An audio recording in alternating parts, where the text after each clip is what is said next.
कैसे हैं आप लोग। तो अभी मेरे घर में बन रहा है पराठा। तो एक पराठा हम बना लिए हैं, देखिए कैसा है, और बाकी पराठा देखिए कैसे बन रहा है।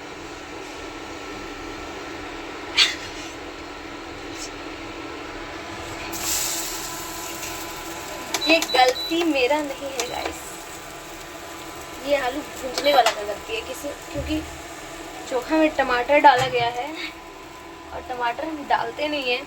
अगर डलाता भी होगा तो हम टमाटर वाला नहीं बनाते हैं, हम ऐसे ही बनाते हैं।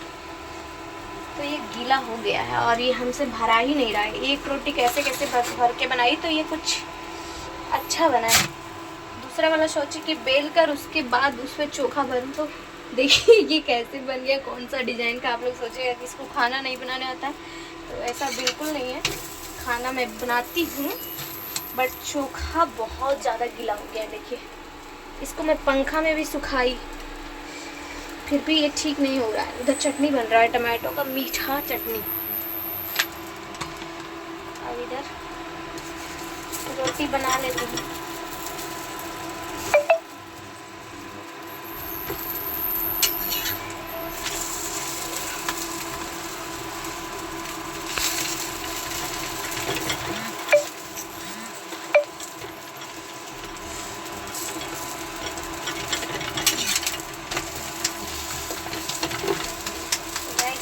हो गया है, पता नहीं चल रहा है कि मैं कैसे बनाऊं। अगर आप लोग के पास आइडिया है तो कुछ कमेंट करके बताइए कैसे बनाया जाता है। टमाटर डलाता है या नहीं डलाता है।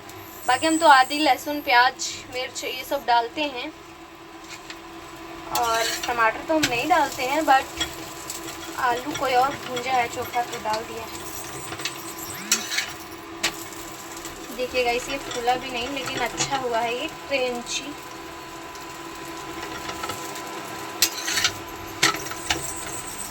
पक गया है ये भी। दूसरा बना के दिखाती हूँ गाइस, ये गोल होता है या नहीं। तो गाइस देखिए हम तीसरा रोटी बनाई, ये देखिए कितना अच्छा गोल हुआ है। और दूसरा रोटी तो आप लोग देखिए कैसा बना। तो मुझे भरने नहीं आ रहा है, ये पूरा गीला है, तो इधर मंजू भर रही है और मैं बेल के इस पर डाल रही हूँ। तो देखिए ये कुछ ठीक बन रहा है, ये गोल है, बट फटा हुआ ये भी है थोड़ा सा। तो हम तो ऐसे ही बनाते हैं आलू पराठा। आप लोग बताइए कैसे बनाते हैं। अगर चैनल पे नए हैं तो यूट्यूब चैनल को सब्सक्राइब जरूर कीजिएगा। इशू ब्लॉग कैसा लग रहा है। बारिश उधर हो रहा है या नहीं। ठंडा का मौसम, ठंडा ठंडा मौसम है, और हमारे घर में आलू पराठा और चटनी बन रहा है टेस्टी।